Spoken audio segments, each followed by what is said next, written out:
Hello to everyone, guys. How are you all? My name is Anirudh Sachin Bajaj, and I am your teacher at Bajaj Classes. So, today, what we are going to do, we are starting the mathematics chapter first, which is real numbers.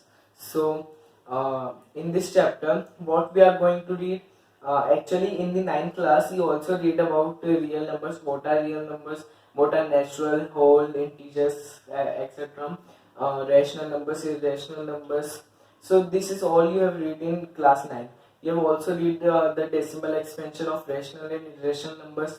What are irrational numbers? So many things you have learned in the class 9. So in the class 10, what we are going to learn? Actually, we in the starting, we will take a revise of this real numbers. What are real numbers? What is rational and irrational numbers? And after that, we will start our two main topics, which is Euclid division lemma and Euclid division algorithm. So after completing this both Euclid division lemma and Euclid division algorithm, we will start our before starting exercise 1.1 of the NCERT CBSE book. We will do an example of this Euclid division lemma and Euclid division algorithm. So now we'll start our lecture. So what are real numbers? In class 9 you have also read about real numbers. So real number consists of rational and irrational numbers and can be plotted on the number line. So basically real number is you can say that it is a bag full of rational numbers and irrational numbers, and these numbers can also be plotted on the number line. You have also in the class 9 that how to plot a number on the number line, and which numbers can be plotted on the number line. So that's all about that. Now we have read about rational and irrational. So we will take a revise that what is rational numbers and what are irrational numbers. So numbers which can be represented in the form of p by q, where q is not equal to 0. So and irrational numbers which cannot be represented in the form of p by q, where q is not equal to 0. There is just a change of can and cannot in the definitions of this rational and irrational number. So what this rational number basically means, it means that any integer, or you can say that any real number or any number which can be represented in a form of p by q, in the form of p by q. P by q is also known to numerator by denominator. You have read about in 9th class numerator and denominator, the upper value and the lower value. So and there is a condition also that this d, this cannot be equals to 0. So this d cannot be equals to 0. If it becomes 0, then it will not called be a rational number. Now what is irrational numbers? Number which cannot be represented in the form of p by q. So there is just a little bit change in this.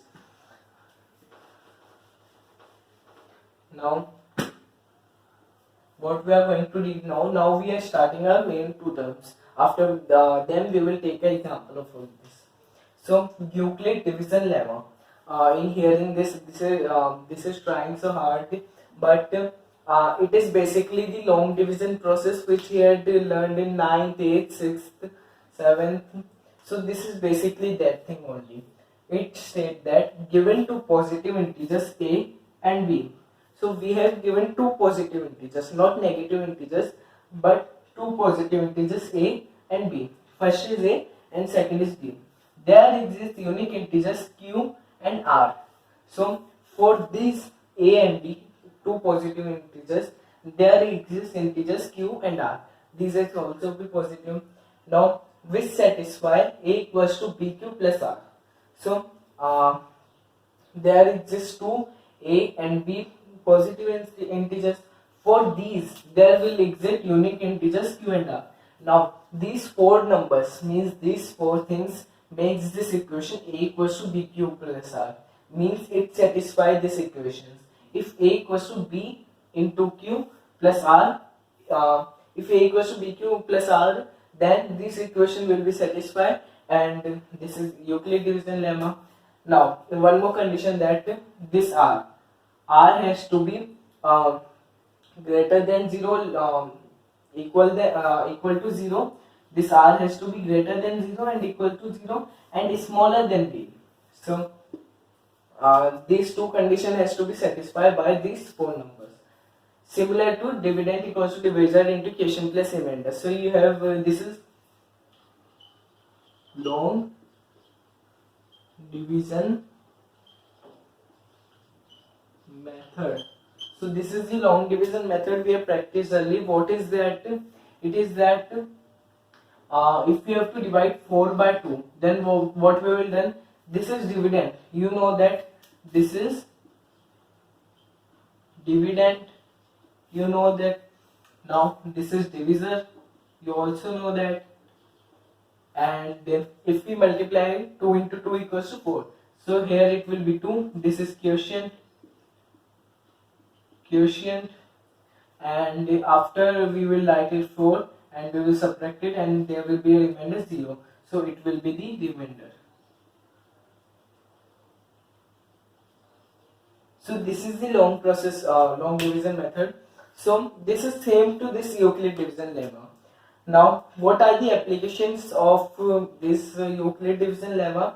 So the applications of Euclid division lemma in mathematics is mostly it is used, means you can say that every time it is used to find the SCF of something, means SCF of two numbers. So and what are the real applications of this Euclid division lemma? It is also to find SCF, but we say it in a different manner. Say you can say that if you have two burgers and two cold drinks, then and you have two people, then how will you share it among them? Obviously this is a small amount. You will give one burger and one cold drink to someone and one burger to one cold drink to someone. So this is easy. But if we have a big quantity, then we have to find the SCF. And the same thing is used in Euclid division lemma. Now second term, Euclid division algorithm. So what is Euclid division algorithm? It is nothing but just related to Euclid division lemma.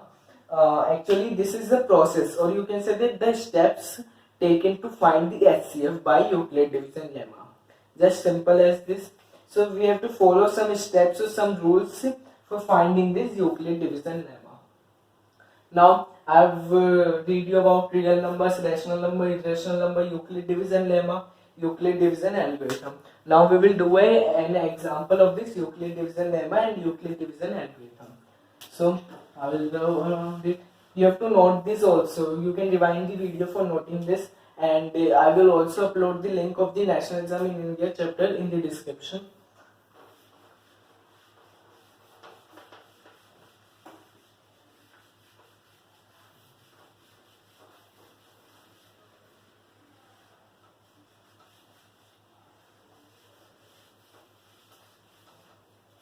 Now our question is find the HCF of 56 and 72. So this is our question. We have to find the HCF of 56 and 72. So if we find obviously we are reading about the real numbers, we read about the Euclid division lemma, then obviously we will use the Euclid division lemma for answering this question. So we have to write some steps. That is, since 72 is greater than 56, then we will take A equals to 72 and B equals to 56. Now what is Q? We have to find it. What is R? We have to find it. And what is HCF? It is our main ambition for finding it. Or you can say that mission to find HCF. Now 72 is the A and 56 is the B.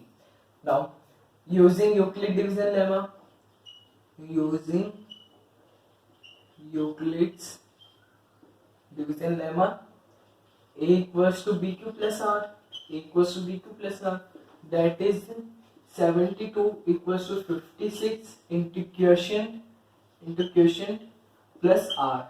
So we have to mention, or you can say that imagine, because this is in this situation this is a fixed value. So if we multiply 56 into 1, it will be 56, and if we multiply 56 into 2, then it will be 112. So that will be above, or you can say that t greater than this value, but we have to imagine a value, or you can say that get a value after multiplying by this b. We will get a number equal to this or smaller to this. So 56 into 1 plus 16. So 56 into 1 plus 16. So this is the remainder, this is the quotient, and this is our b, and this is our a.